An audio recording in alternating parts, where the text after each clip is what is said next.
தொடர்ந்து கர்த்தருடைய வார்த்தைக்கு நேராக நாம் வருவோம்.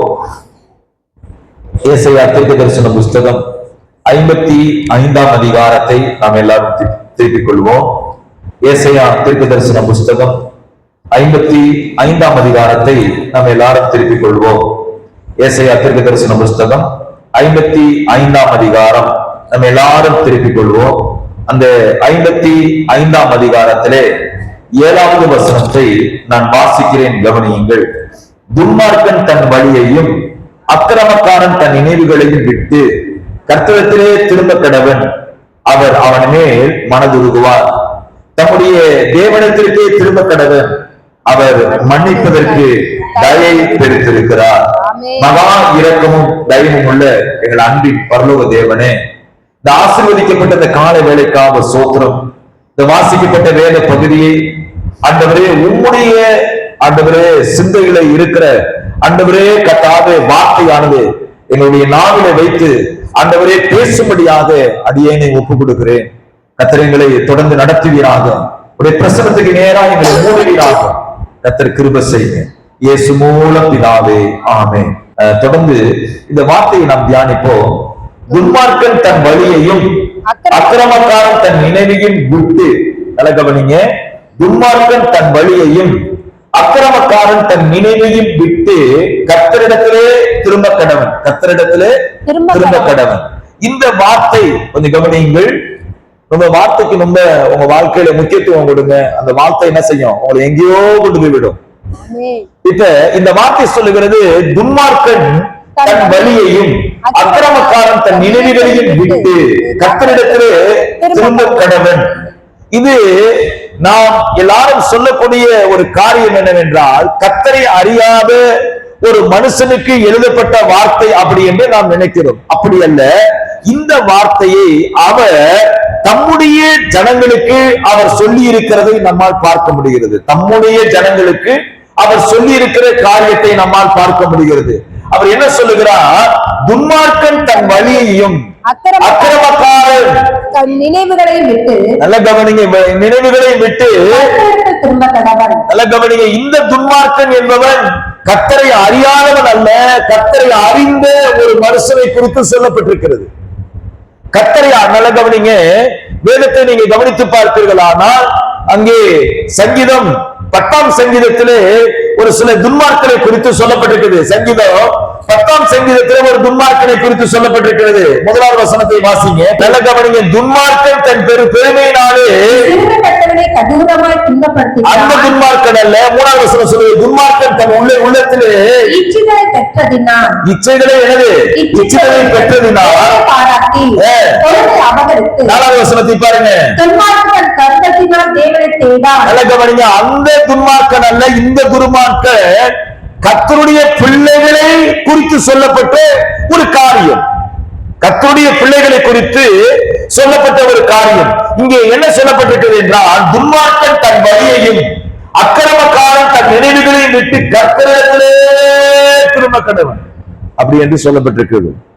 அப்படியானால் இன்னைக்கு ஆண்டவருக்குள்ளே வந்தவங்க, ஞானசாரம் எடுத்தவங்க, அவர் அப்பா பிதாவே என்று அழைத்த ஜனங்கள், அவரை ஆராதிக்கிற ஜனங்கள் துன்மார்க்கமா இருக்கிறார்களா அப்படி என்று ஒரு கேள்வி இன்றைக்கு திருச்சபைக்குள்ளாக எழும்பும். அந்த காரியத்தை தான் இந்த கால வேளையிலே நான் உங்களோடு பேசும்படியாக விரும்புகிறேன். கர்த்தருடைய பிள்ளைகளே, இந்த வார்த்தையை சற்று கவனியுங்கள். அவர் மன்னிப்பதற்கு ஒரு மனுஷன் மனம் திரும்பி வருவதற்கு ஆண்டவர் இந்த கிருபையின் காலத்திலே வாசலை என்ன செய்து வைத்திருக்கிறார்? திறந்தே வைத்திருக்கிறார்.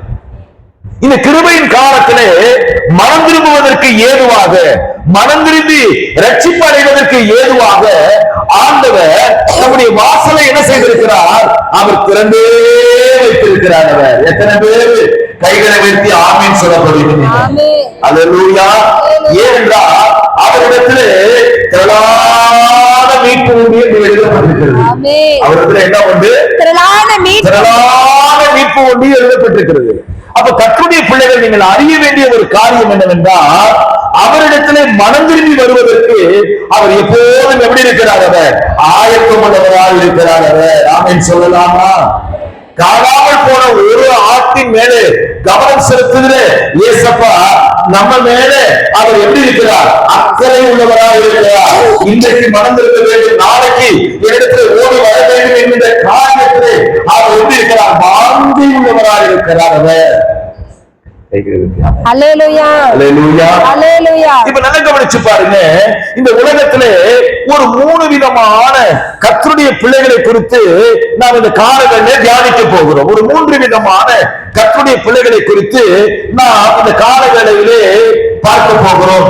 2 நாளாகமத்தின் புஸ்தகம் 9ஆம் அதிகாரத்தை எல்லாரும் திருப்பிக் கொள்ளுங்கள். 2 நாளாகமத்தின் புஸ்தகம் 9ஆம் அதிகாரத்தை எல்லாரும் திருப்பிக் கொள்ளுங்கள்.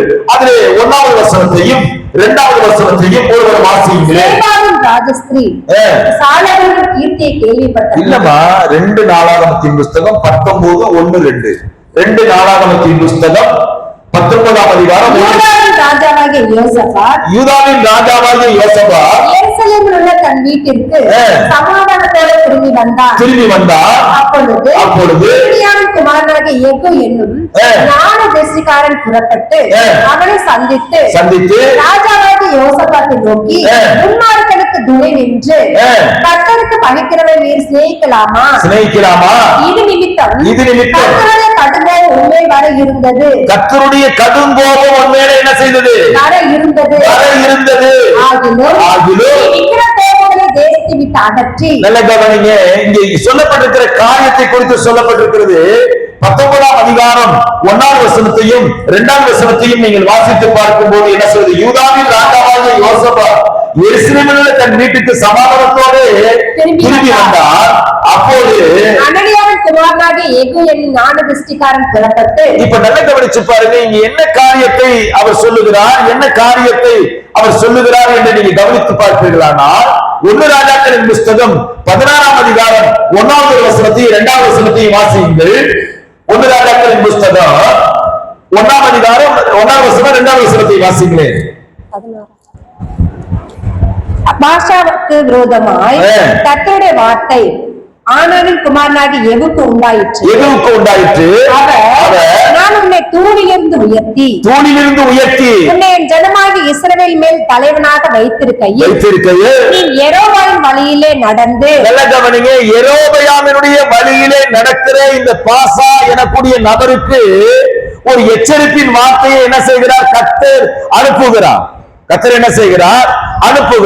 என்ன வார்த்தை அது என்றால், யெரொபெயாமுடைய பாவத்தை நீ என்ன செய்து கொண்டிருக்கிறாய்? யெரொபெயாமுடைய பாவத்தை என்ன செய்து கொண்டிருக்கிறாய் அப்படி என்று ஒரு எச்சரிப்பை அவர் என்ன செய்கிறார்? கொடுக்கிறார். இந்த காரியத்தை சற்று கவனியுங்கள். 1 ராஜாக்களின் புஸ்தகம் 16ஆம் அதிகாரத்திலே அந்த வார்த்தை என்ன செய்யப்பட்டிருக்கிறது? பயன்படுத்தப்பட்டிருக்கிறது. அந்த வார்த்தை சற்று கவனியுங்கள். மறுபடியும் வாசியுங்கள். கர்த்தருடைய வார்த்தை ஆனானின் குமாரனாகிய யெகூவுக்கு உண்டாயிற்று. நான் உன்னை தூணிலிருந்து உயர்த்தி. நான் உன்னை தூணிலிருந்து உயர்த்தி உன்னை என் ஜனமாகிய இஸ்ரவேல் மேல் தலைவனாக வைத்திருக்கையில் யெரொபெயாமின் வழியிலே நடந்து. யெரொபெயாமினுடைய வழியிலே நீ நடந்து. அவர் சொல்லப்பட்டிருக்கு யெரொபெயாமுடைய வழி. நல்ல கவனிங்க, இஸ்ரவேலிலே முதல் ராஜா யாருன்னா சவுல். அதற்கு பிற்பாடு யார் ராஜா என்று சொன்னால் தாவீதுக்கு பிற்பாடு யாரு ராஜா என்றால் சாலமோன். இப்ப சாலமோன் காலம் வரைக்கும் இஸ்ரவேல் தேசம் ஒரே தேசமாகத்தான் என்ன செய்தது? இருந்தது. இஸ்ரவேல் தேசம் ஒரே தேசமாகத்தான் இருந்தது. ஆனால் சாலமோனுடைய குமாரனாகிய ரெகொபெயாம், நல்ல கவனிங்க, குழப்பிக் கொள்ளாதீங்க, யெரொபெயாம் வேறு, ரெகொபெயாம் வேறு. ரெகொபெயாம் என்று சொல்லுகிறவர் சாலமோனுடைய குமாரன். யெரொபெயாம் என்று சொல்லக்கூடியவன் அவன் வேறு. நல்ல கவனிங்க, ரெண்டையும் போட்டு என்ன செய்யாதீங்க, குழப்பிக் கொள்ளாதீங்க. இஸ்ரவேலுடைய ராஜாக்கள் எரேமியாவுடைய பாவத்தை விட்டு அவர்கள் என்ன செய்யல? விலகல. எரேமியாவுடைய பாவத்திலே அவர்கள் கீழ்ப்படிந்தார்கள். எரேமியாவுடைய பாவத்தை செய்தார்கள். எரேமியாவுடைய வழியிலே நடந்தார்கள். அப்படி என்று நீங்கள் ராஜாக்கள் புஸ்தகத்தில் படிக்கிறீங்களே, அப்படியானால் இந்த எரேமியாவுடைய காரியம் தான் என்ன அப்படி என்று இந்த காலவெல்லை சற்று நாம் ஆராய்ந்து பார்க்க போகிறோம். ஒன்று ராஜாக்களின் புஸ்தகம் 12ஆம் அதிகாரம் அதிலே 27வது வசனத்திலிருந்து 33வது வசனம் வரைக்கும் அங்கே எரேமியாவுடைய பாவங்களை குறித்து சொல்லப்பட்டிருக்கிறது. இந்த ஜனங்கள் எருசலேமுடைய ஆலயத்திலே பலிகளை செலுத்த போனால் ஜனங்களின் இருதயம் யூதாவின் ராஜாவாகிய ரெகொபெயாம் என்னும் ஆண்டவனை வசமாக திரும்பி அவர்கள் என்னை கொன்று போட்டு யூதாவின் ராஜாவாகிய ரெகொபெயாமின் பாரிசமாய் போய்விடுவார்கள் என்று தன் மனதிலே சிந்தித்துக் கொண்டிருந்தார். இப்ப நல்லா கவனிச்சு பாருங்க, எரேமியா எனக்கூடிய அந்த மனுஷன் இஸ்ரவேல்ல தேவாலயம் என்ன செய்யப்பட்டது, கட்டப்பட்டிருக்கிறது. அங்கே சாலமோனுடைய தேவாலயம் கட்டப்பட்டிருந்தது, சாலமோன் மூலமா தேவாலயம் கட்டப்பட்டிருந்தது. சமஸ்த இஸ்ரவேல் ஜனங்களும் அந்த எருசலேமிலே போய் தேவனை ஆராதிக்கிற வழக்கம் உடையவர்களாக இருந்தார்கள். தேவனை ஆராதிக்கக்கூடிய வழக்கம் உடையவர்களாக இருந்தார்கள். இப்போது இங்கே ரெகொபெயாம் காலத்திலே இப்போது இஸ்ரவேல் தேசம் என்ன செய்யுது, இரண்டாக பிரிகிறது. 10 கோத்திரம் ஒரு பகுதியும் 2 கோத்திரம் ஒரு பகுதியுமாக என்ன செய்கிறது, பிரிகிறது. இந்த 10 கோத்திரத்தை ஆளுவதற்கு எரேமியாம் என்கின்ற மனுஷன் தனக்குள்ளே ஒரு ஆலோசனையை பண்ணி மாமிசத்திலே சிந்தித்து மாமிசத்திலே செயல்படும்படியான ஒரு காரியம் அவருக்குள்ளாக இருந்தது. இப்ப அவன் தன் இருதயத்திலே ஒரு காரியத்தை நினைக்கிறான். இந்த இஸ்ரவேல் ஜனங்கள் இந்த 10 கோத்திரமும் எருசலேமுடைய தேவாலயத்திலே போய் தேவனை ஆராதிப்பார்களானா, தேவனை உயர்த்துவார்களானா, அங்கே எருசலேமை ஆண்டு கொண்டிருக்கிற ரெகொபெயாமுடைய அந்த ஆளுகைக்குள்ளாக அவர்கள் என்ன செய்வார்கள், வந்து விடுவார்கள். அதனால் அவர்கள் எல்லாரும் சேர்ந்து என்னை கொன்று போட்டு விடுவார்கள் என்று அவன் நினைத்து அந்த வார்த்தையை கவனிங்க, அவன் நினைத்து யோசனை பண்ணி இரண்டு கன்றுக்குட்டிகளை இப்ப நல்லா கவனிங்க, அவன் ஒரு யோசனை பண்றான். பொன்னினால 2 கன்றுக்குட்டிகளை அவன் என்ன செய்தான், உண்டாக்கி. இவன் புறஜாதியான் அல்ல, இவன் யார், இவன் இஸ்ரவேலே இவனும் ஒருவன். இவனும் யாரு, இஸ்ரவேலே இவனும் ஒருவன்.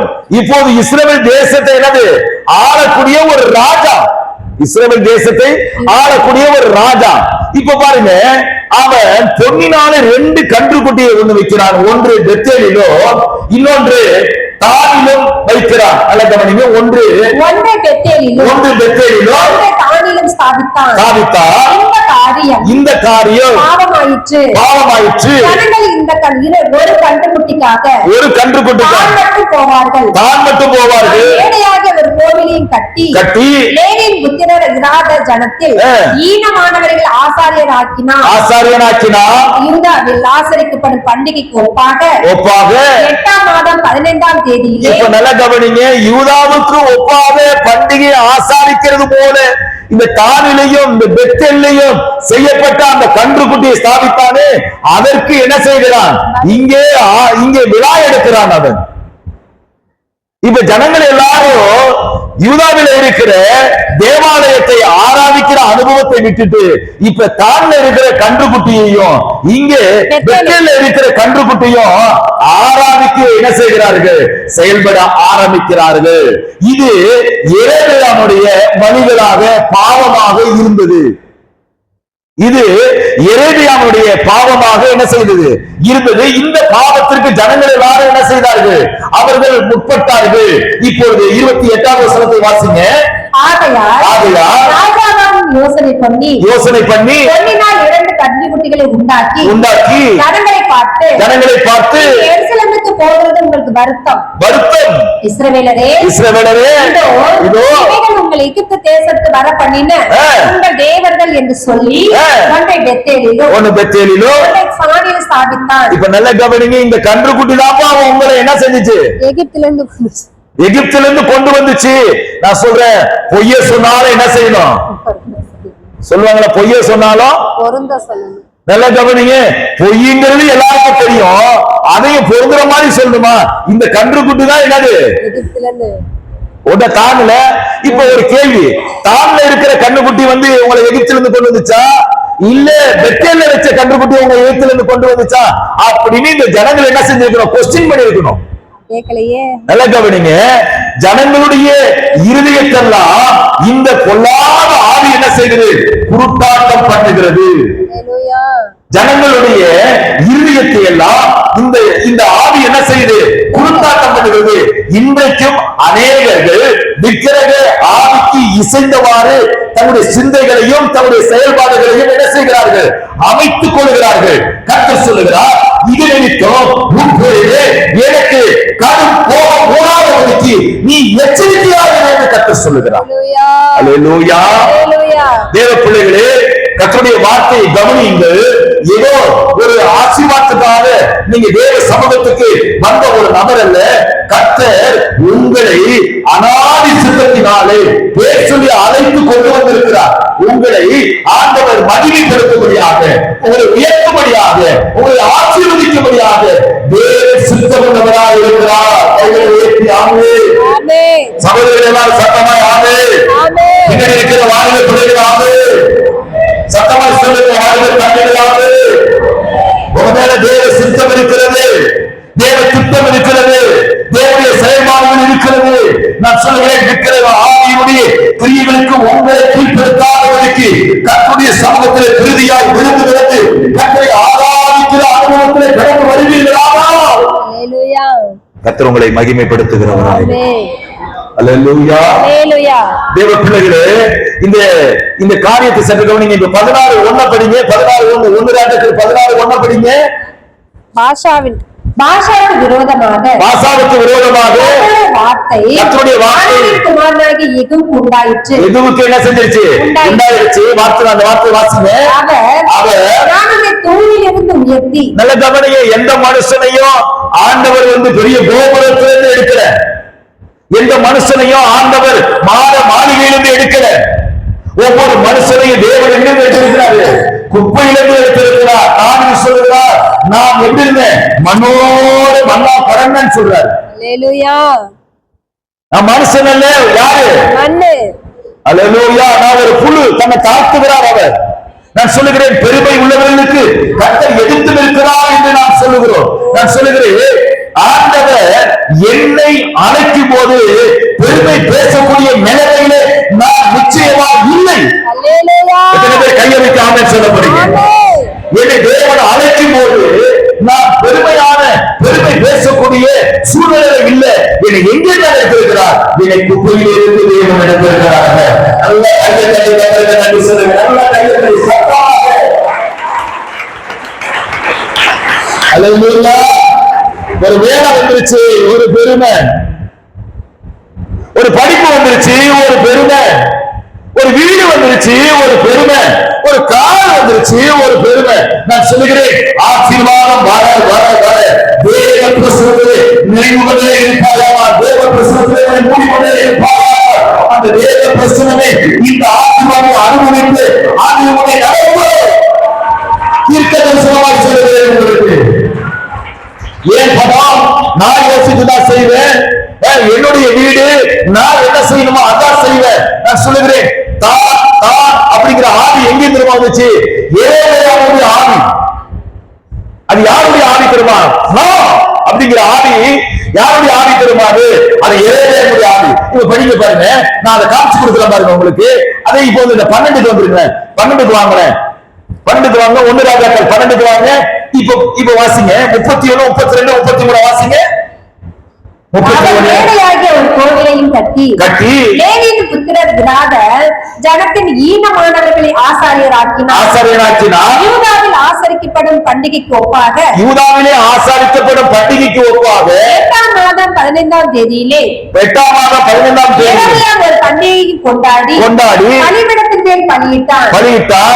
அப்படியே தான் உண்டாக்கின. நல்ல கவனிங்க, ஓடாதீங்க சிஸ்டர். தான் அங்க என்ன சொல்லப்படுகிறது? தான் உண்டாக்கின.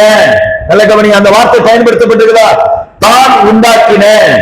அடுத்த வார்த்தை வாசிங்க. கன்று குட்டிகளுக்கு பலியிட்டு தான் உண்டு பண்ணின. இப்ப எத்தனாவது வார்த்தை சொல்லுது? தான் உண்டு பண்ணின.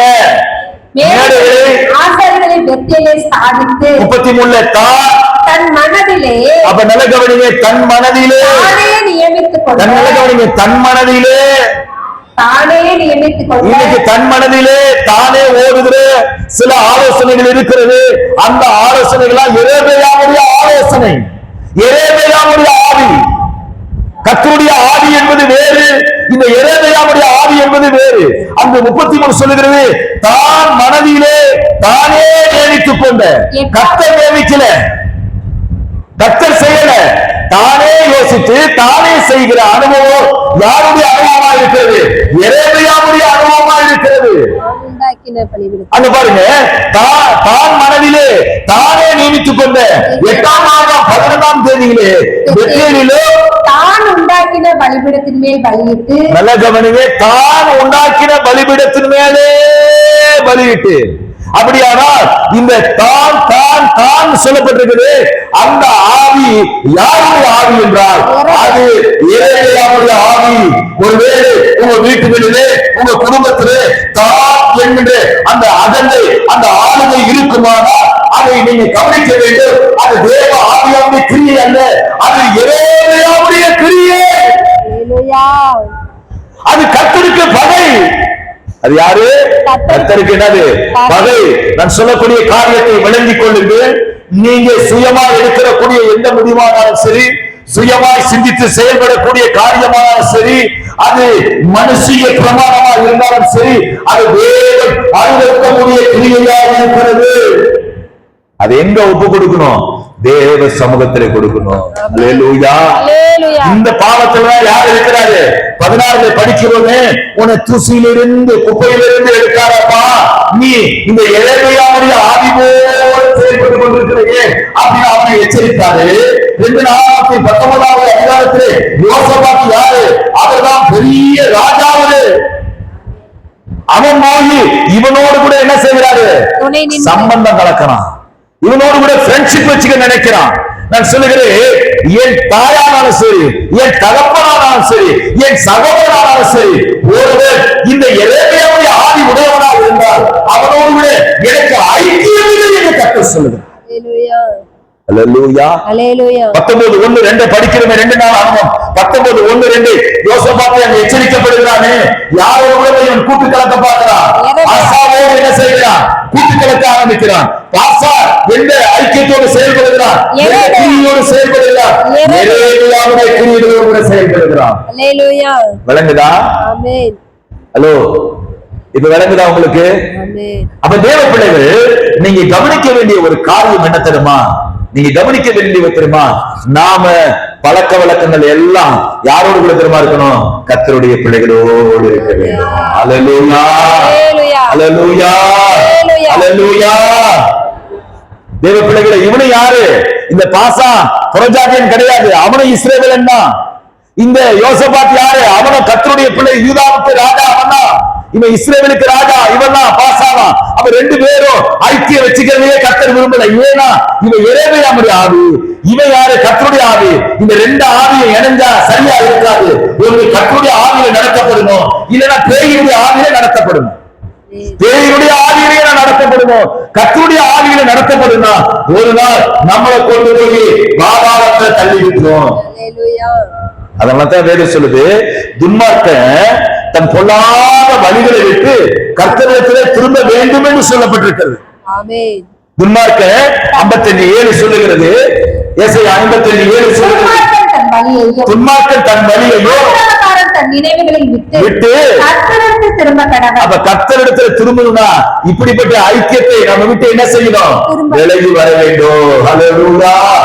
ஒரு பழமொழி உண்டு, பூவோடு சேர்ந்த நாடு என்ன செய்யுமா? மணக்கும். வேதம் சொல்லுகிற காரியத்தை கவனிங்க. அப்படியானால் இந்த பாசாவோடு யோசபாத் ஐக்கியம் வச்சுக்கலாமா? வைக்க கூடாது என்று எச்சரிக்கை வருது. ஏன்னா அவன் எரேமியாவுடைய ஆவி. எரேமியாவுடைய ஆவினா என்னது? விக்கிரகத்தின் ஆவி. அவன் சொல்லுகிறான், தான் என்கின்ற பெருமையின் ஆவி. நான் சொல்லுகிறேன், கர்த்தர் பெருமை உள்ளவர்களுக்கு எதிர்த்து நிற்கிறார், தாழ்மை உள்ளவர்களுக்கோ அவர் கிருபையை அளிக்கிறார், அவர் கிருபையை கொடுக்கிறார். அவர் நீங்க ரொம்ப உங்களுக்கு உயர்வு வருதா, உங்க பேச்செல்லாம் மாறிடும். உங்களுக்கு உயர்வு வருதா, ஆசீர்வாதத்தின் மேல ஆசீர்வாதத்தை கர்த்தர் கொடுக்கிறாரா, அப்படியே நீங்க என்ன செய்யணும்? கொஞ்சம் கொஞ்சம் கொஞ்சமா உங்களை என்ன செய்ய ஆரம்பிக்கணும்?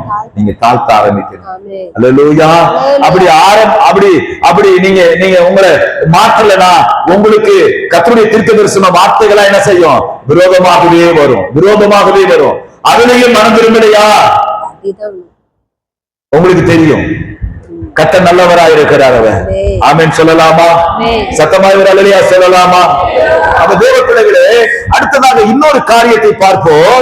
2 பேதுருவின் புஸ்தகம் 2ஆம் அதிகாரம் 15வது வசனத்தையும் 16வது வசனத்தையும் வாசிங்க. 2 பேதுருவின் புஸ்தகம் 2ஆம் அதிகாரம் 15வது வசனத்தையும் 16வது வசனத்தையும். செம்மையான வழியை விட்டு தப்பி நடந்து பேயோவின் குமாரனாகிய பிலேயாமின் வழியை பின்பற்றி போனவர்கள் பிலேயாமுடைய வழியை பின்பற்றி போனவர்கள் அவன் அநீதத்தின் கூலியை விரும்பி தன்னுடைய அக்கிரம நிமித்தம் கடிந்து கொள்ளப்பட்டான். அவன் அக்கிரமத்தின் நிமித்தம் என்ன செய்தார்? கடிந்து கொள்ளப்பட்டான். பேசாத மிருகம் பேசி தீர்க்கதரிசியுடைய மதிக்கேட்டை தடுத்தது. இவர்கள் தண்ணீர் இல்லாத கிணறுகளும் சுழற்காற்றினால் அடியுண்டோருக்கு வருகிற மேகங்களுமாய் இருக்கிறார்கள். இங்கே ஒரு வார்த்தை சொல்லப்பட்டிருக்கிறது. 2 பேதுருவின் புஸ்தகம் 15ஆம் அதிகாரம் 2வது வசனத்தில் சொல்லப்பட்டிருக்கிற காரியம் என்ன சொல்லப்பட்டிருக்கிறது? 15வது வசனத்தை மறுபடியும் வாசிங்க. செம்மையான வழியை விட்டு தப்பி நடந்து பேயோவின் குமாரனாகிய பிலேயாமின் வழியை பின்பற்றி போனவர்கள். நல்ல கவனிங்க. செம்மையான வழி யாருக்கு இருந்துச்சு? பிலேயாமுக்கு இருந்துச்சு. பிலேயாமுக்கு செம்மையான வழி இருந்துச்சு. இப்ப இஸ்ரவேல் ஜனங்கள் எகிப்திலிருந்து இப்போது அவர்கள் கானானை நோக்கி இப்ப என்ன செய்கிறார்கள்? அவர்கள் பிரயாணப்படும் போது இந்த இஸ்ரவேல் ஜனங்கள் ஒரு பாளையத்திலே அப்படியே இறங்கி இருக்கிறாங்க. 22ஆம் அதிகாரத்தை திருப்பிக் கொள்ளுங்கள். என்னாகமத்தின் புஸ்தகம் 22ஆம் அதிகாரத்தை என்னோடு கூட சேர்ந்து திருப்பிக் கொள்ளுங்கள்.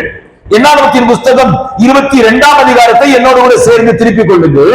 அந்த 22ஆம் அதிகாரத்திலே இங்கே சொல்லப்பட்டிருக்கிற சில வார்த்தைகளை நான் உங்களோடு கூட பகிர்ந்து கொள்ள முடியாது நினைக்கிறேன். 22:1-2 வாசிங்க. இஸ்ரவேல் புத்திரர் பிரயாணம் பண்ணி எரிகோவின் கிட்ட இருக்கும் மோவாபின் சமனான வெளிகளில் பாளையம் இறங்கினார்கள். இஸ்ரவேல் எவ்வளவுக்கு செய்த யாவையும் சிப்போரின் குமாரனாகிய பாலாக் கண்டார்.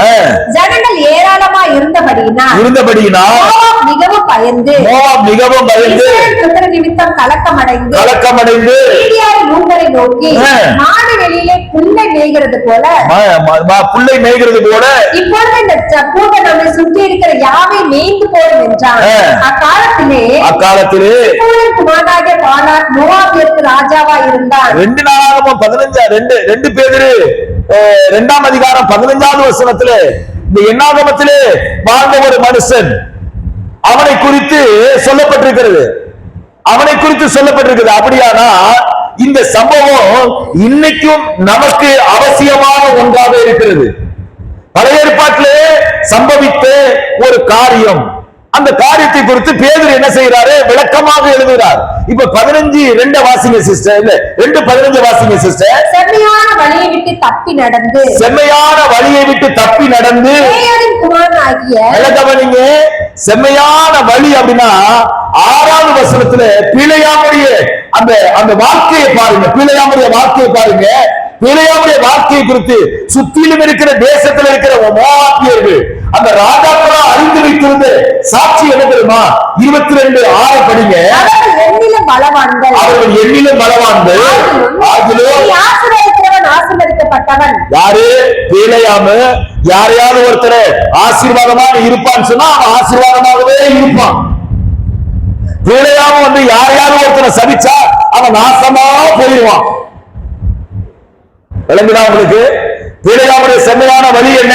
அவன் நாவிலே தேவ பிரசன்னம் இருந்தது. அவன் நாவிலே கர்த்தருடைய வல்லமை இருந்தது. அவன் நாவிலே கர்த்தர் என்ன சொல்லுகிறாரோ அதை சொல்லக்கூடிய கர்த்தருடைய வார்த்தை இருந்தது. அதுதான் செம்மையான வழி. அந்த வழியில என்னது? 6ஆம் வசனம் சொல்லுது, அவன் எண்ணில பலவான்களால் ஆகுதோ நீ ஆசீர்வதிக்கிறவன் ஆசீர்வதிக்கப்பட்டவன், நீ சபிக்கிறவன் சபிக்கப்பட்டவன் என்று அறிவே. ஆதலால் நீ வந்து எனக்காக அந்த ஜனத்தை சபிக்க வேண்டும். எனக்காக வந்து அந்த ஜனத்தை என்ன செய்ய வேண்டும்? சபிக்க வேண்டும். அப்பொழுது இப்பொழுது நல்லா கவனிச்சீங்க. யார் சொல்றாரு? பாராக் சொல்றாரு. இது யார் சொல்றாரு? பாராக் சொல்றாரு. இவர் யாருன்னா மோவாப் தேசத்தினுடைய ராஜா. கூலிக்கு, அதாவது அவனுடைய பிரபுக்களை அனுப்பிச்சு இந்த பிலேயாம்கிட்ட பேச சொல்றாங்க. இந்த தேசத்துல இவ்வளவு ஜனங்கள் திரளா வந்து மூடி கிடக்குறாங்க. புல்ல மேய்கிற மாட போல தேசம் முழுவதும் என்னது வந்து அப்படியே நிமிர்ந்து கிடக்குது. இவங்களை வந்து நீ சபிச்சுனா இவன் எல்லாம் நாசமா போயிருவான். இவங்களை வந்து நீ சபிச்சுனா எல்லாம் அழிஞ்சு போயிருவான். அப்ப நான் போய் ஈஸியா என்ன செஞ்சேன், அவனுங்களை போய் யுத்தம் செய்து முறியடிச்சிருவேன். என்ன ஒரு ஆசை பாத்தீங்களா அவனுக்கு. இப்ப பிலேயாம் என்ன செய்யறாரு? உடனே 7வது வசனத்துக்கு பாருங்க. அப்படியே 7வது வசனம். அப்பொழுது 7வது வசனம் 22:7 அப்படியே மோவாபின் மூப்பரும் மீதியானின் மூப்பரும் குறி சொல்வதற்குரிய கூலியை தங்கள் கையில எடுத்துக்கொண்டு புறப்பட்டு பிலேயாம் இடத்துக்கு போய் பாராட்டும் வார்த்தைகளை அவனுக்கு சொன்னார்கள். நல்லா கவனிங்க. கர்த்தருடைய ஊழியத்திற்கு கூலிய ஜனங்கள் மத்தியில வாங்கினா அது சாபம். நான் மறுபடியும் சொல்றேன், ஒரு வேலையை செஞ்சுட்டு ஒரு ஜெபத்தை செஞ்சுட்டு ஜனங்க வந்து கூலி கொடுப்பாங்க அப்படிங்கிற சிந்தையே தப்பு. கூலி யார் தான் கொடுக்கணும்? கர்த்தர் தான் கொடுக்கணும். கூலி யார் தான் கொடுக்கணும்? கர்த்தர் தான் கொடுக்கணும். கூலிய வந்து ஜனங்கள்ட்ட கேட்கறது ஒரு ஊழியக்காரனுடைய அவிசுவாசமான ஆவி. கூலி யார்கிட்ட தான் கேட்கணும்? வேறு சொல்லுங்க, வேலையாள் கூலிக்கு பாத்திரன். சொல்லுங்க, வேலையாள் கூலிக்கு பாத்திரன். சொல்லுங்க, வேலையாள் யாரு? நல்ல கவனிங்க.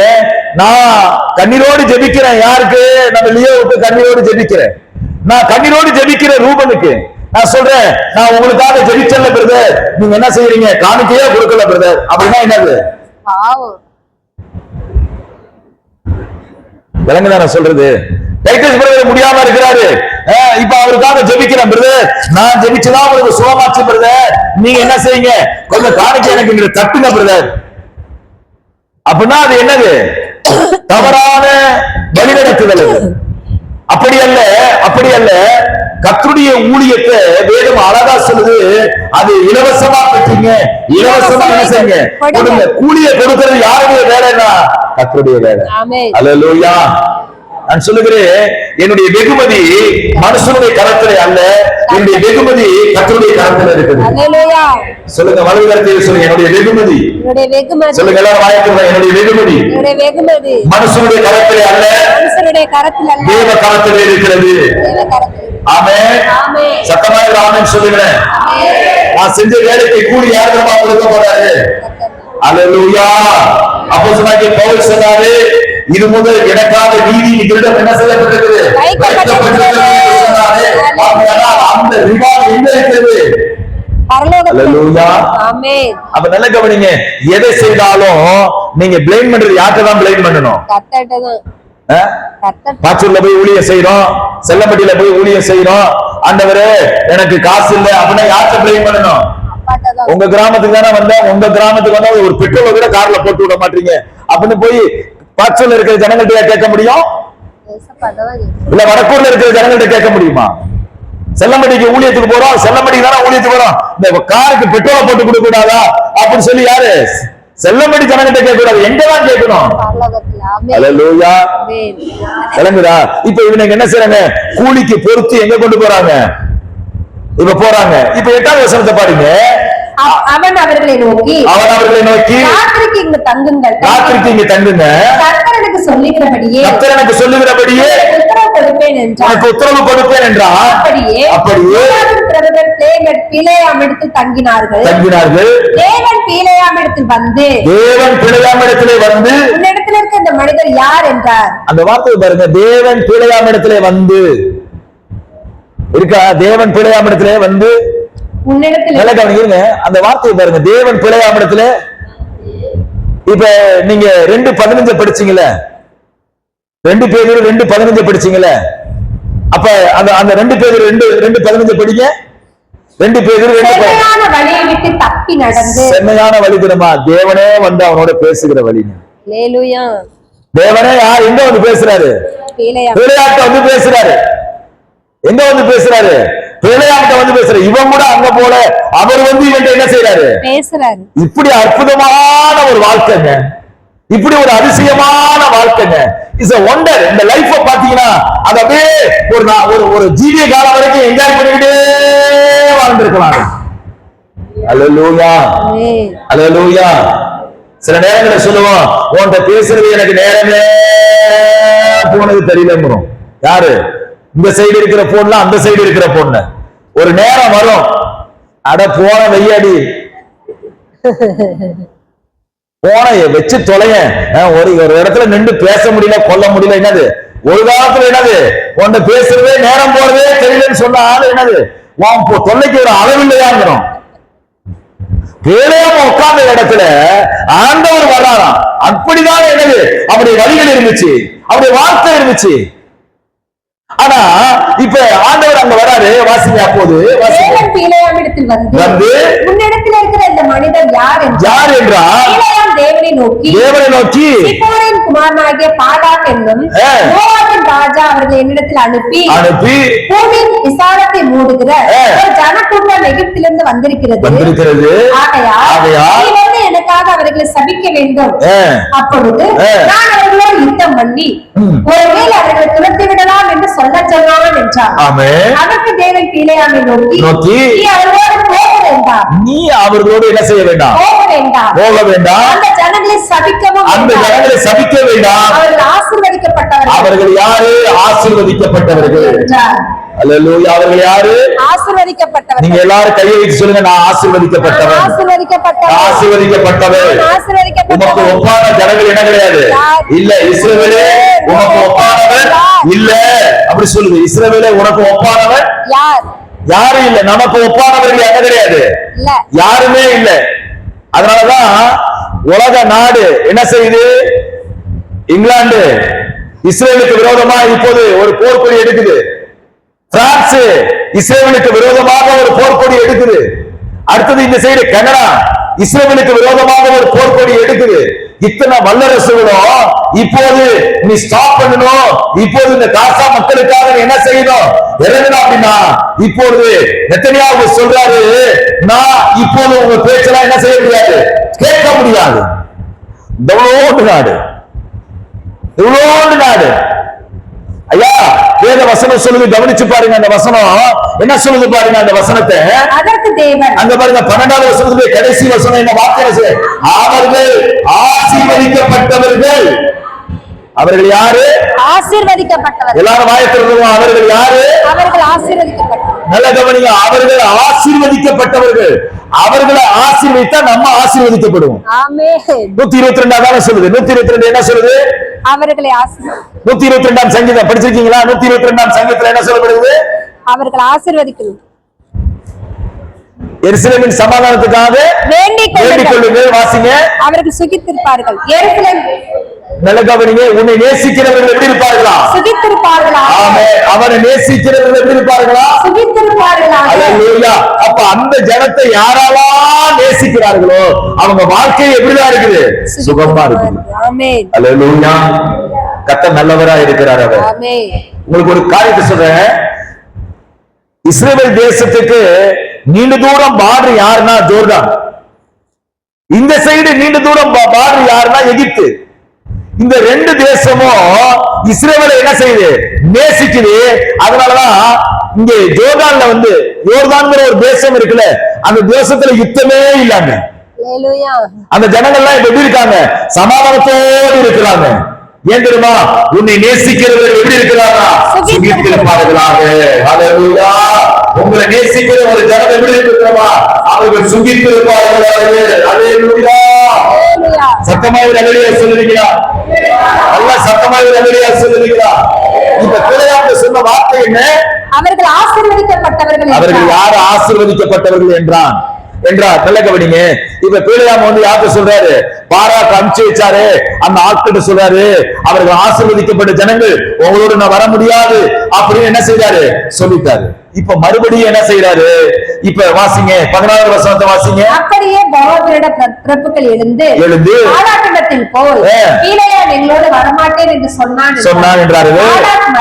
மறுபடியும் அவர்களின் கனவான்களான அதிக பிரபுக்களை அனுப்பினார். அவர்கள் பீலேயாமிடத்தில் போய் அவரை நோக்கி குமாரனாகிய பாலாக் எங்களை அனுப்பி என்னிடத்தில் வருகிறது தடைபட வேண்டாம், மிகவும் கனம் பண்ணுவேன், நான் மிகவும் என்ன செய்வேன், கனம் பண்ணுவேன். சில ஆள்லாம் இதுலதான் விழுந்து கிடக்குது. சில ஆட்கள் என்னது, அவன் நம்மளை மெச்சுக்கொள்ளட்டும், அவன் நம்மளை உயர்த்தி பேசுவான், அப்படி சில ஆள்லாம் என்ன செய்யுது, சில ஆள்லாம் இதுல விழுந்து கிடக்குது. சில ஆளு பொண்ணு பொருள் பெண்ணுக்கெல்லாம் விழுந்து கிடக்கல. எதுக்கு திரும்ப விழுந்து கிடக்குது? இந்த பெருமைக்கு. நம்மளை யாராவது என்னது உயர்த்தி பேச மாட்டாங்களா? எனக்கு தெரிஞ்ச ஒரு சகோதரி, அந்த சகோதரி பாடுனா நல்லாவே இருக்காது. அந்த சகோதரி பாடுனா என்ன செய்யாது, நல்லாவே இருக்காது. அவங்க கொஞ்சம் என்ன செய்ய அப்படியே ஜிலு ஜிலுன்னு ஆகட்டும் சொல்லி, சிஸ்டர் நீங்க பாடுனீங்கன்னா சூப்பரா இருக்கு சிஸ்டர்.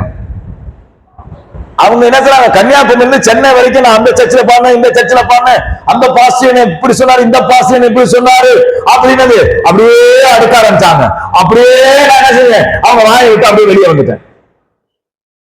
சில ஆட்களை கவுக்கிறதுக்கு ஊழியக்காரங்களும் எடுத்து வச்சிருக்க என்னது டாக்டிஸ். சில ஆட்கள் என்ன செய்யுது, இப்ப நல்லா கவனிங்க, எங்க மத்தியில இப்ப யார் இருக்கா, இப்ப கோச்சிக்காதீங்க, கரோலினா சிஸ்டர் இருக்காங்க. அவங்கள நானு ஏசுனா அவங்க என்னது, இந்த பாஸ்டர் ரொம்ப மோசம் அப்படி சொல்லி என்ன செய்வாங்க, அப்படியே என்ன முன்னாடி பேசுறாங்க பின்னாடி என்ன செய்வாங்க, பேசிட்டு போவாங்க. ஆனா அதே சிஸ்டர் நீங்க சூப்பர் சிஸ்டர், நீங்க ரொம்ப நல்லா ஜெபிக்கிறீங்க சிஸ்டர், நல்லா பாடுறீங்க அப்படின்னா அவங்க அப்படியே அந்த மண்டை அப்படியே குளிர்ச்சியிலே என்ன செய்வாங்க. அதே போல இந்த பீலையாம பாராட்டு சொல்றான், அது இருக்கு நம்ம ஏற்கனவே அனுப்பிச்ச சாதாரண ஆளுதான். இப்ப பிரபுக்களை என்ன செய்வோம், நல்ல பிரபுக்களை அனுப்புவோம், கனமான பிரபுக்களை அனுப்புவோம், அவங்களை நல்லா சொல்லி உன்னை ரொம்ப கனப்படுத்துவோம் அப்படி சொல்லி அனுப்புறோம் அப்படி சொல்லி சொல்றாங்க. இப்ப 14வது வசனம் சொல்லுது, அவர்கள் பீலையாமிடத்திலே போய் அவரை நோக்கி சிப்போரின் குமாரனாகிய பாலாக்கை எங்களை அனுப்பி என்னிடத்துல வருவதற்கு தடைபட வேண்டாம், உம்மை மிகவும் கனம் பண்ணுவேன், நீ சொல்வதெல்லாம் செய்வேன், நீ சொல்வதெல்லாம் செய்வேன், எனக்காக அந்த தடைகளை சபிக்க வேண்டும் என்று சொல்ல சொன்னார். பீலையாமின் பாலாக்கின் ஊழியக்காரர் பிரதியுத்தரமாக, இந்த ஹிப்போக்ரசியை தான் நான் உங்கள்ட்ட காமிச்சு கொடுக்க விரும்புறேன். ஹிப்போக்ரசி மாயமானத்தை 18வது வசனத்தை பாருங்க. அந்த மாயமானம் தெரியும் பாருங்க. பீலையாம் பாலாக்கின் ஊழியக்காரருக்கு பிரதியுத்தரமாக, பாலாக் எனக்கு தன் வீடு நிறைய வெள்ளியும் பொண்ணும் தந்தாலும், பாலாக்கு எனக்கு வீடு நிறைய பொண்ணு வெள்ளியும் தந்தாலும், சிறிய காரியமானாலும் பெரிய காரியமானாலும் செய்யும் பொருட்டு தேவனாகிய கர்த்தரின் கட்டளை நான் மீறக்கூடாது. எப்படி பாத்தீங்களா? இந்த மாயமானத்தை கர்த்தருக்கு தெரியும். ஏற்கனவே என்ன சொல்லிட்டாரு, போக வேணாம். அந்த ஜனங்கள் யாரு? ஆசீர்வதிக்கப்பட்ட ஜனங்கள். தேவன் ஒரு விசை விளங்கின காரியத்தை மறுபடியும் திருத்துகிறவர் அல்லவே. வேதம் என்ன சொல்லுவது, தேவன் ஒரு விசை சொல்லி இருக்கிற காரியத்தை இரண்டாம் விசை பார்த்து திருத்துகிறவர் அல்லவே. யோபுவின் புஸ்தகத்தில் சொல்லப்பட்டிருக்கிறது 33 14 படிங்க. 14 நினைக்கிறேன். 33 தேவன் ஒரு விசை சொல்லி இருக்கிற காரியத்தை, யோபுவின் புஸ்தகம் 33 14 படிங்க. தேவன் ஒரு விசை சொல்லி இருக்கிற காரியத்தை இரண்டாம் விசை பார்த்து திருத்துகிறவர் அல்லவே. ஒரு தடவை சொல்லிட்டா சொன்னதுதான், ஒரு தடவை சொன்னதுதான். இப்ப இவன் சொல்றான், நீ வீடு நிறைய எனக்கு வெள்ளி கொடுத்தாலும், வீடு நிறைய எனக்கு பொண்ணு கொடுத்தாலும், சின்னதானாலும் பெருசானாலும், எந்த ஆசீர்வாதத்தை கொண்டு வந்து என் வீட்டுல கொட்டினாலும் நான் கர்த்தருடைய வார்த்தைக்கு விரோதமா என்ன செய்ய மாட்டேன், செயல்பட மாட்டேன். அப்ப இவனுங்களை உடனே என்ன செஞ்சிருக்கணும், அனுப்பிச்சு வச்சிருக்கணும். அதுதான் ஒரு நல்ல தேவ மனுஷனுக்கு அடையாளம். இப்ப இவன் என்ன செய்யறான், போய் திருப்படியும் ஆண்டவர்கிட்ட போய் கேட்கிறான். ஆண்டவர் சொல்றாரு, நீ எந்திரிச்சு போ அப்படிங்கிறாரு. அப்பதான் என்ன செய்யுது, இவன் புறப்பட்டு போறான். கழுத பேசுது. வாழ்க்கையிலேயே கழுத பேசுற நல்ல கவனிங்க. நான் சொல்றேன், பின்மாற்றம் ஆயிடுச்சுன்னு வச்சுக்கோங்களேன். பின்மாற்றம் ஆயிடுச்சுங்களே, கர்த்தர் பேசுகிற அனுபவத்தை விட்டுட்டு கழுதைகள்லாம் நம்மகிட்ட பேச ஆரம்பிக்கும். சில நேரத்துல நான் சொல்றேன், நீ நான் பேசுறேன் சொல்றமா இல்லையா? என் தகுதிக்கெல்லாம் ஓண்டலாம் நின்று பேசுறதுக்கு என்ன கிடையாது. நீமே கீழே விழுந்துட்டியா, அப்ப கழுதெல்லாம் என்ன செய்யும்? சில நேரத்தில் சொல்றோம்ல, என்ன பிரதர், நீ எல்லாம் என் பேச கர்த்தர் கொடுத்திருக்கிற. நான் சொல்றேன், நீ எப்ப விழுந்த அப்பயே என்ன செஞ்சிடணும், அந்த துன்மார்க்கத்தை விட்டு விலகிட்டா இந்த கழுதையெல்லாம் என்ன செஞ்சிருக்காது, பேசிருக்காது. இன்னைக்கு கழுதையெல்லாம் பேசுறதுக்கு சில நேரத்தில் சொல்ற, என் தகுதிக்கு நீ எல்லாம் பேசுற சொல்றோமா சொல்ல மாட்டோமா? ஹலோ, பின்னாடி இருக்கீங்களா? எப்போதும் சில ஆள்லாம் அப்படியே இப்படி சபையில விழுந்தா விழுந்துடும். நீ என்ன வேணாலும் கத்தியா. சில ஆள்லாம் சபையில வந்து நீங்க கவனிச்சிருக்கேன், வந்தோடனே நான் ஒரு முக்காடு அடிக்கிறது, அடிச்சா அப்படியே இப்படி விழுந்ததான் திருப்பி தட்டி எடுக்கதான் ஆராதனை முடிஞ்சு செஞ்சீங்க அப்படின்னு சொல்ற அளவுக்கு என்னது. ஒரு பிரதர் இருந்தாரு, அப்படியே பாத்தீங்கன்னா எப்ப சபையில வந்து உட்கார்ந்தானே குறைக்க விடுவான் அந்த மனுஷன். என்ன காரணம், ஊர்ல அப்படியே ஆராதனைக்கு வர்றதுக்கு முன்னாடி கண்ட இடத்துல சுத்திட்டு அங்க வந்து உட்கார்ந்தா என்னது அப்படியே ஜில்னு இருக்கிறதுனால நாங்களும் ஜோம் பண்ணி வெயில் இல்லாம ஆக்கி வச்சிருக்கோம் உங்களை வசனத்தை கேட்கறதுக்காண்டி. இப்ப இந்த மனுஷன் என்ன பேச ஆரம்பிக்குது, கழுத பேச ஆரம்பிக்குது. அல்லேலூயா. கர்த்தர் பேசுறதுக்கு பதிலாக இப்ப யாரு பேசுறா, கழுத பேசுறது. கழுத பேசியாரா திரும்புறாரா இவன்? இல்லை.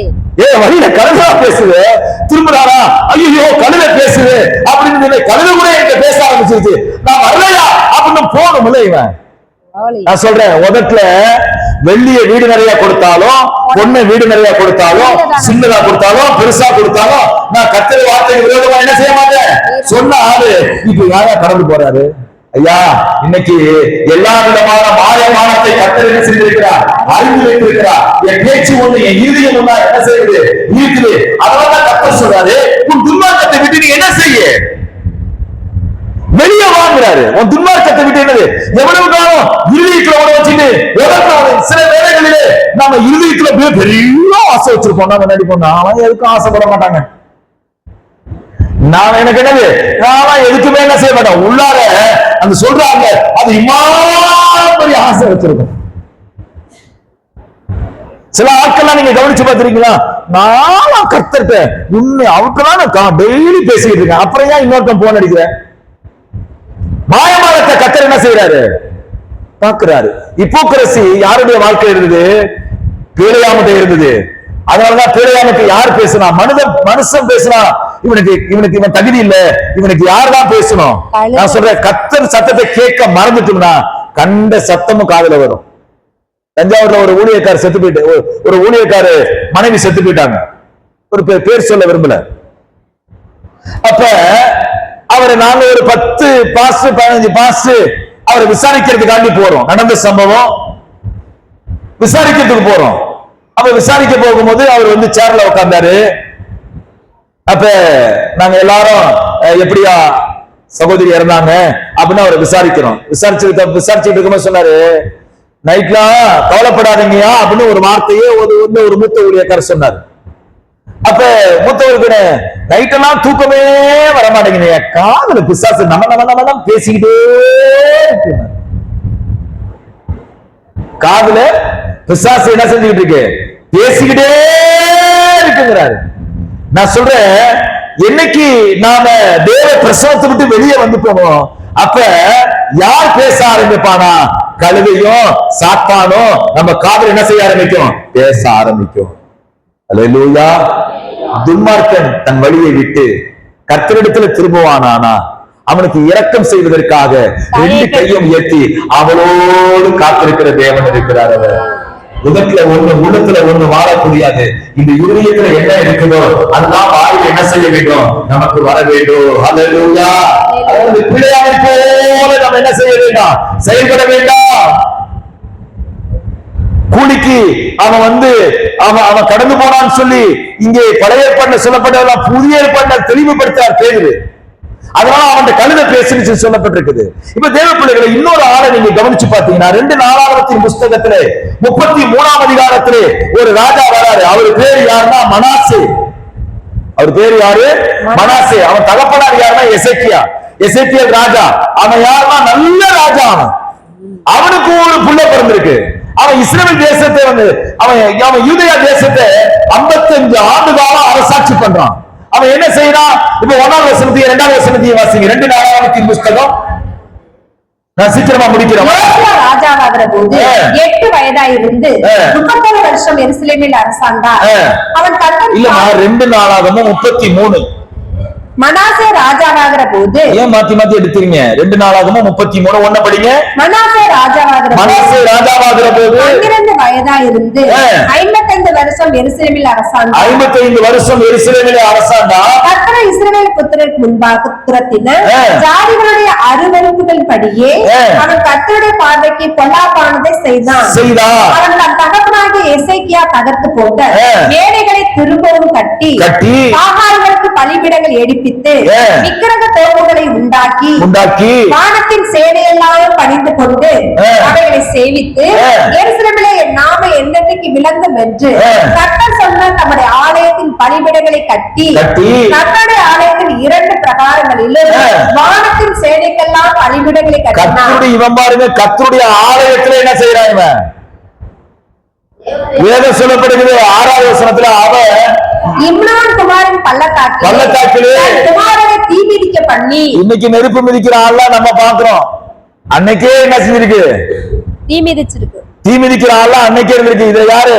கர்த்தருடைய மனுஷன், கர்த்தருடைய ஜனத்தை ஆளக்கூடிய ஒரு ராஜா. அவனுடைய பிள்ளைகள் எல்லாம் தீ மிதிக்க பண்ணினானா. அவருடைய குமாரர்கள் என்ன செய்யறானா? தீ மிதிக்க பார்த்து பில்லி சூனியங்களை என்ன தவறுங்க? பில்லி சூனியங்களை அனுசரித்து அஞ்சனம் பண்ணுகிற பாத்திரங்களையும் குறி சொல்லுகிறவர்களையும் வைத்து கர்த்தருக்கு கோபம் உண்டாக அவர் பார்வைக்கு மிகுதியும் பொல்லாப்பானதை செய்தான். நீங்களா திருமணம் பண்ண போறீங்கல்ல, உங்களுக்கு எல்லாம் திருமண மண்டபத்தை வந்து நீங்க குறைச்ச ரேட்ல கேட்கணும். திருமண மண்டபம் குறைச்ச ரேட்ல மண்டபக்காரன்ட்ட மண்டபத்துல வந்து திருச்சி குறைச்ச ரேட்டை கேட்கணும். எப்படின்னு கேக்குறீங்களா? எப்படி அவன் ஒத்துக்குவான்னு கேக்குறீங்களா? அவன் வந்து நல்ல நேரத்துலதான் மண்டபம் புக் ஆகும். ராவு காலத்திலயும் யமகண்டத்திலயும் மண்டபத்தை எவனும் என்ன செய்ய மாட்டான், புக் பண்ண மாட்டான். அப்ப அந்த நேரத்தை இந்த நேரத்துல உன் மண்டபத்துக்கு என்ன செய்யாது, வேலை இல்லையா, அதனால எனக்கு 50% ஆஃபர் கூடியான்னு கேளுங்க. விளங்குதா நான் சொல்றது? நான் சொல்றது விளங்குதா? ஆஃபர் எப்படி கேட்கறது? நம்ம ராவு காலத்துல நம்ம என்ன செய்வோம், கல்யாணம் பண்ணுவோம். யமகண்டத்துல நம்ம என்ன செய்வோம், கல்யாணம் பண்ணுவோம். நான் சொல்லுகிறேன், நம்முடைய ஆசீர்வாதம் அந்த நல்ல நேரத்தில் இல்ல, நம்முடைய ஆசீர்வாதம் கர்த்தருடைய கரத்திலே இருக்குது. நல்ல கையை வைக்க அலேலியா சொல்ல மாட்டீங்களா? அல்லேலூயா. நாளா சரியான ராவு காலத்துல தான் கல்யாணம் பண்ணேன். நான் நல்லா இருக்கிறேன். அல்லேலூயா சொல்லுங்க சத்தமா. நான் கல்யாணம் பண்ண நேரம் என்னது, எங்க வீட்டுல காலண்டர் திருப்புனாங்க. காலண்டர் திருப்புனா அந்த மாலை நேரத்துல என்னது, யமகண்டம் ஆரம்பிக்குதுன்னாங்க. கட்டு யமகண்டத்துல என்ன பண்ணீங்க? இன்னைக்கு 27 வருஷம் குடும்பம் நடத்திருக்கோம். அல்லேலூயா. கர்த்தர் எவ்வளவு நல்லவர் அவரு. நீங்களாம் எப்படி சேவன் பண்ற? நல்ல நேரமா இல்ல. அல்லேலூயா. தேவ பிள்ளைகளே நல்லா கவனிச்சு பாருங்க, நல்லா கவனிச்சு பாருங்க. என் பையன் நல்லா இருக்கான், எங்க மனைவி நல்லா இருக்காங்க, நான் நல்லா இருக்கேன், என்ன சார்ந்தவங்க நல்லா இருக்காங்க. தேவ பிள்ளைகளே, சூனியம், வெள்ளி சூனியம், நாள் பாக்குறது, நட்சத்திரம் பாக்குறது, அஞ்சனம் பாக்குறது, குறி சொல்றது போய் கையை கட்டிட்டு உட்கார்ந்து இருக்கிறது என்ன? அவன் கரெக்டா சொன்னாங்க, கரெக்டா தான் சொல்லுவான், நீ நாசமா போயிருவன்னு சொல்லுவான். உண்மைதானே?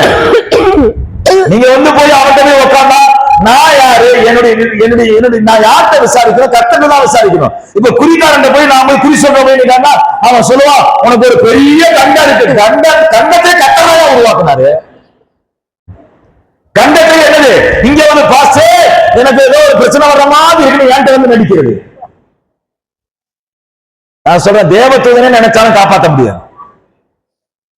இங்க பாருங்க, இவன் மனாசேயுடைய காரியத்தை பாருங்க, மனாசேயுடைய காரியத்தை பாருங்க.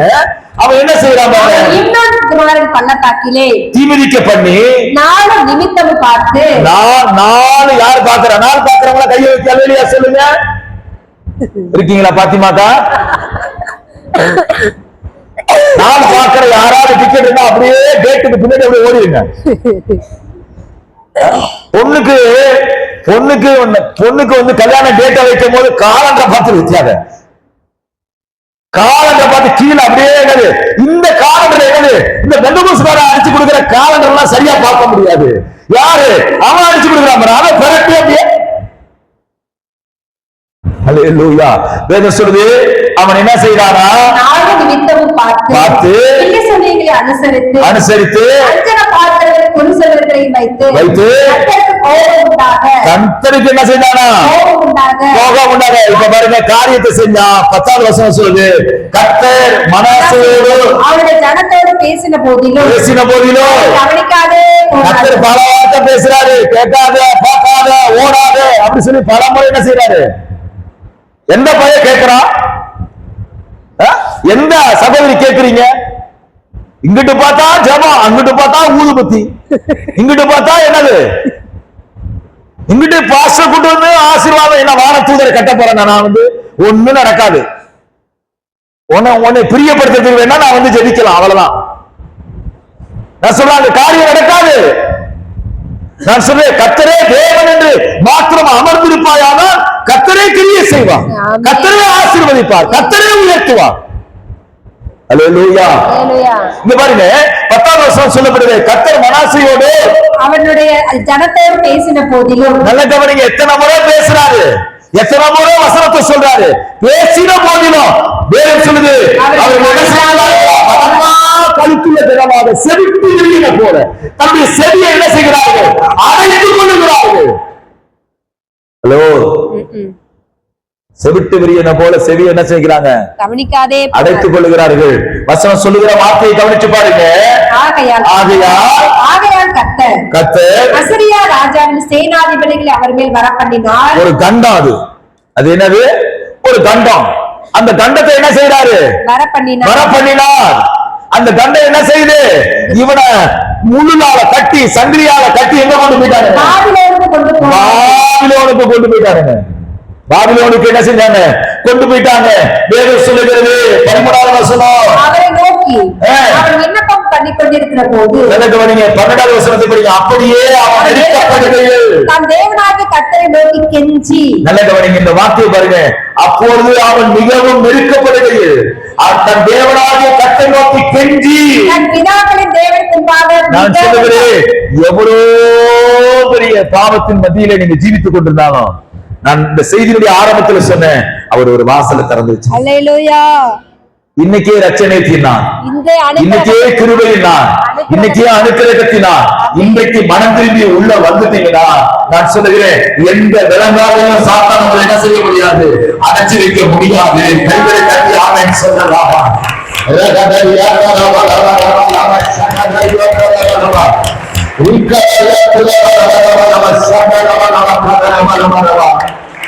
இந்த வேதம் சொல்லுகிற வார்த்தை என்ன சொல்லுகிறது? ஏசாயா 55ஆம் அதிகாரம் 7வது வசனம் சொல்லுகிறது. என்ன வார்த்தை சொல்லப்பட்டிருக்கிறது? துன்மார்க்கன் தன் வழியையும் அக்கிரமத்தார் தன் நினைவுகளை விட்டு கர்த்தரிடத்திலே திரும்ப கடவன், அவர் அவன் மேல் மனதுருகுவார். தேவனிடத்துக்கே திரும்ப கடவன். மற்ற இடத்துல வேணாம், எங்க திரும்பணும்? நம்முடைய தேவன் சொல்ல, அவர்கள் பரிகாரிகளையே தேடினார்கள், கர்த்தரை தேடவில்லை. நான் சொல்லுகிறேன், கர்த்தரை தேடுவோமானா அங்கே வேதம் அழகாய் சொல்லப்பட்டிருக்கிறது. அவர் மன்னிக்கிறதுக்கு எப்படி இருக்கிறாரா? தயவு பெற்றவராய் இருக்கிறார். அவர் எப்படி இருக்கிறார்? மன்னிக்கிறதுக்கு கேட்டை ஓபன் பண்ணிட்டாருங்க. இது கிருபையினால், இது ரட்சணியத்தினால். இப்ப உள்ள வாருங்க, கர்த்தர் உங்களை ஆசீர்வதிக்கும்படியாக அவருடைய நேசத்திற்கு உங்களுக்கு நேராக நீட்டி வைத்திருக்கிறார்.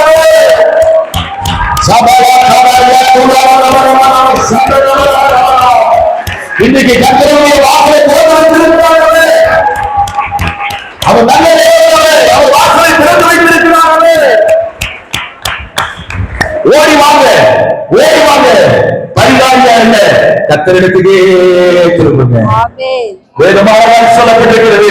அங்க என்ன சொல்லப்பட்டிருக்கிறது பாருங்க. 8வது வசனம் சொல்லுது, உன் நினைவுகளாக நல்ல கவனிங்க. நீ சுயமாய் எரேமியாவை போல சிந்தித்த நாட்கள் உண்டு, நீ சிந்தித்து பார்த்த காரியங்கள் உண்டு. அது கர்த்தருடைய நினைவு அல்ல, அது கர்த்தருடைய வழியும் அல்ல, அது உன்னுடைய சுயம், அது உன்னுடைய சுயம். கர்த்தருடைய வழியில திரும்புங்க, கர்த்தர் உங்களை நடத்துவார். அல்லேலூயா. அந்த வேதம் சொல்லுது, என் நினைவுகள் உன் நினைவுகள் அல்ல, உங்கள் வழிகளும் என்னுடைய வழிகளும் அல்ல என்று கர்த்தர் சொல்கிறார். அல்லேலூயா.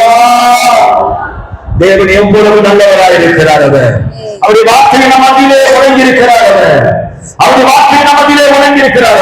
10வது வசனத்தை வாசிங்க. 52 10 வாசிங்க. மாரியும் உறைந்த மலையும் இறங்கி அவ்விடத்துக்கு திரும்பாமல் பூமியை நனைத்து உலை கிளம்பி விளையும்படி செய்து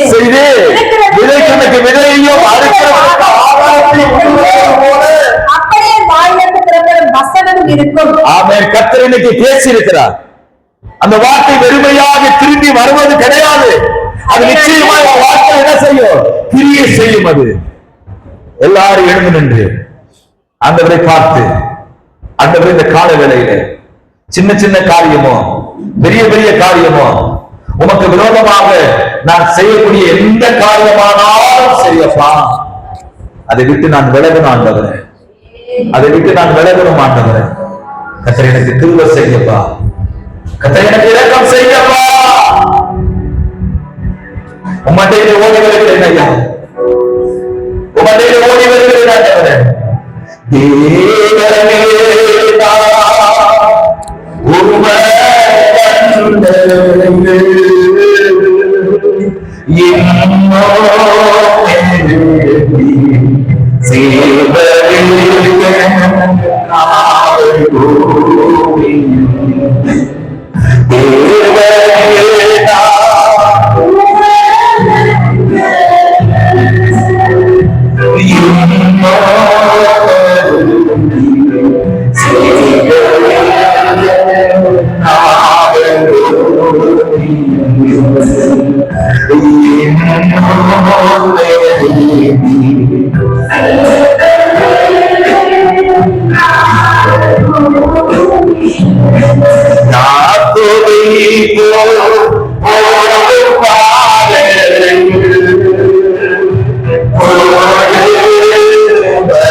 தேவனே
கர்த்தருடைய பிள்ளைகளே, ஒரே ஒரு காரியத்தை உங்களுக்கு சொல்லுகிறேன்.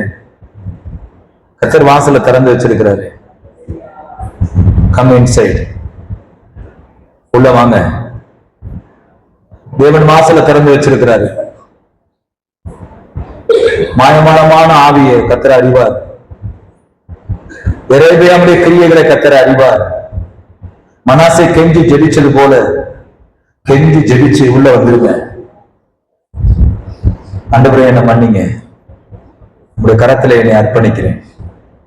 தேவனே, உங்களுடைய கரத்துல என்னை அர்ப்பணிக்கிறேன். தொடர்ந்து தேவ கரத்திலே மறைத்துக் கொள்ளுங்க. அந்த பிள்ளைகளை ஆசீர்வதிங்கப்பா.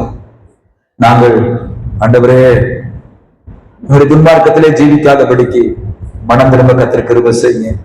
ஆசீர்வதித்து நடத்துங்க. அந்த பிள்ளைகளை எல்லாரையும் ஆசீர்வதித்து நடத்துங்க.